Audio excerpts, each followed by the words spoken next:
Assalomu alaykum. Opa, yaxshimisizlar? Salomatmisizlar? O'zlaringizni bezta qilib qo'ydik. Mana sizga yana olib kelyapmiz-da. Guvart olgan ekansiz. Ha, olgandim. Ona bitta duo qiling endi bizga. Ha, xush kelibsizlar. Bismillahirrohmanirrohim. Amin. Hamma xonadonga Allohim tinchlik, xotirjamlik bersin. Bemorlarga sihat, salomatlik bersin. Mana shunaqa yangiliklarga Allohim rivojini bersin. Kasallar, bemorlar hammasi shifo topib, o'ynab kulib yurishni, to'ylarga yetish nasib qilsin. Amin. Allohu akbar. Aytingiz. Ona, buni Xush kelibsizlar. ishingizdan oldin nima muammolaringiz bor edi? Nima bezovta qilamiz? Buni ichishdan oldin beldagi grija og'rirdi rosa.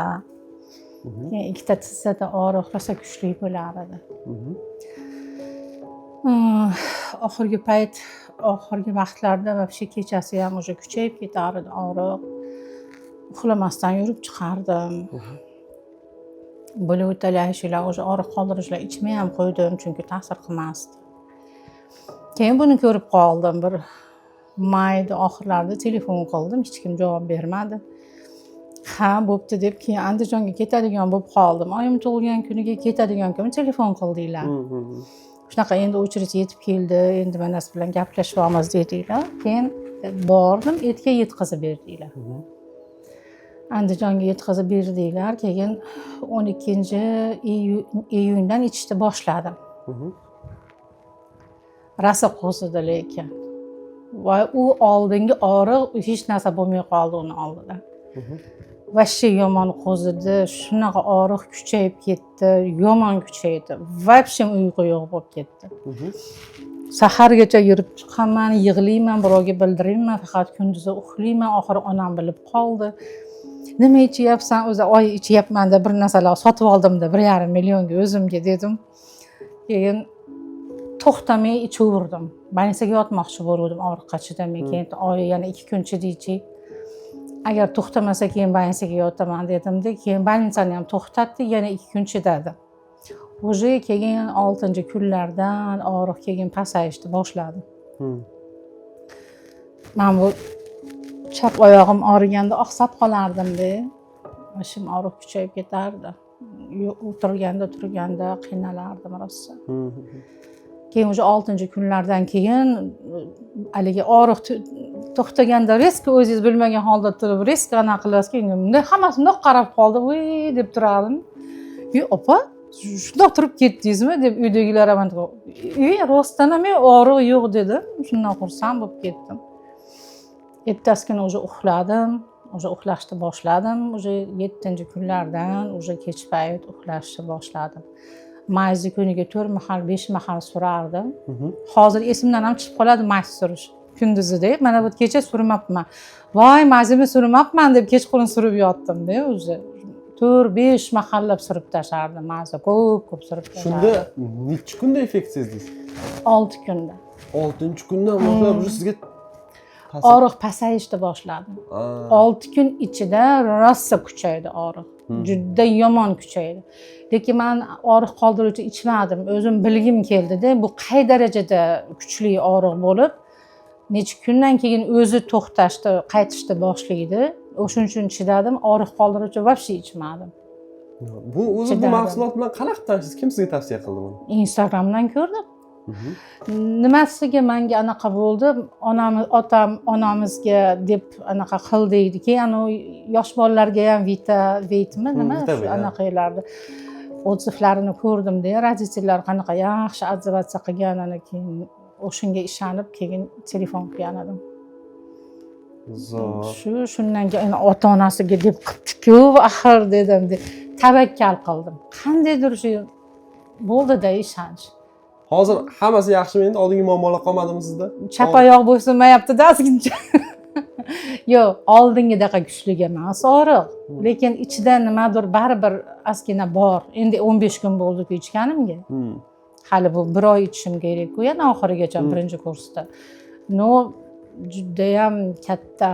Men-da uzoq masofaga 200 metr ham yura olmasdim. Charchab qolardim. Og'riq kuchayganidan, haligi постоянно og'riq bo'lib turganda davleniyaga ham berib borar ekan, davleniya balandlanib ketar edi постоянно. Hozir endi mana spazmlar, og'riqlar qo'yavergani uchun davleniya ham xudoga shukr gapirib bo'lmaydi-yu, birpasda manman deb keladi. No, xudoga shukr, yaxshi.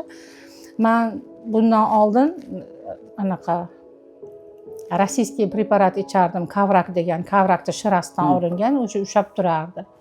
Hozir men hech narsa ichmayapman-da, bitta shuni foydasini biling.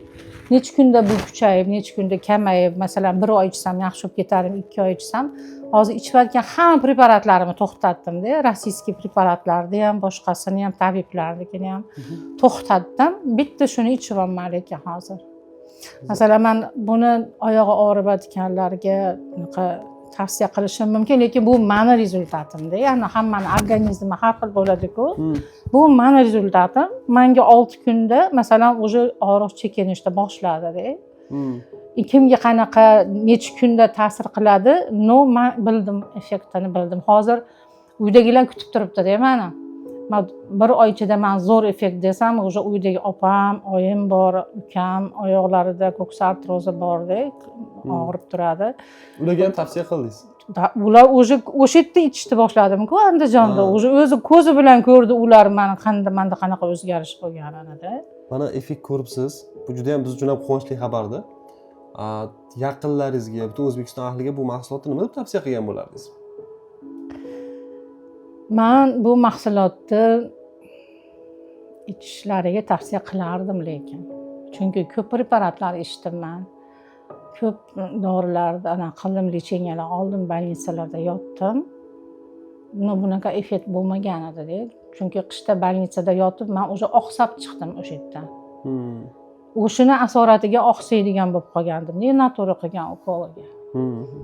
Lekin mana bu preparatni ichishni boshlagandan keyin o'sha oqsashlarim, og'riqlarim qolyapti-da. Mana полностью emas-u, bor o'sha raznicasi juda katta-da. Katta. Ish qilib, bemalol mana uyda o'zim bemalol fizический ishlarimni qilib, uzoqlarga yurib, bemalol o'tirib turib, lesintalardan mana chiqa olmasdim. Bemalol zinadan chiqib tushyapman o'sha. 2-etajga chiqa olmasdim.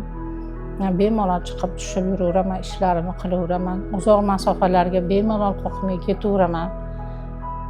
Menga masalan meni organizmimga juda yaxshi, to'g'ri keldi. Buni ichidagi komponentlari demoqchiman. Menga to'g'ri keldi masalan. Menga juda yaxshi effekt berdi. O'shunga sizlarga masalan ishlab chiqaruvchilarga katta rahmat aytaman.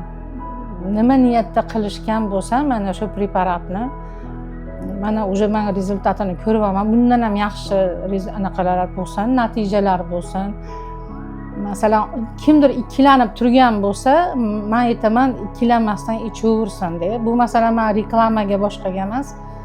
Bu men o'zimni boshimdan o'tgani uchun, o'zim rezultatim bo'lgani uchun, mana men o'zimni oila a'zolarimga, men masalan butun respublikaga bo'lmasa ham, men o'zimni shaxsan oila a'zolarim, ya'ni opalarim, ukam, onamga 100% ikkilanmasdan ichinglar mana shuni deb tavsiya qildim masalan.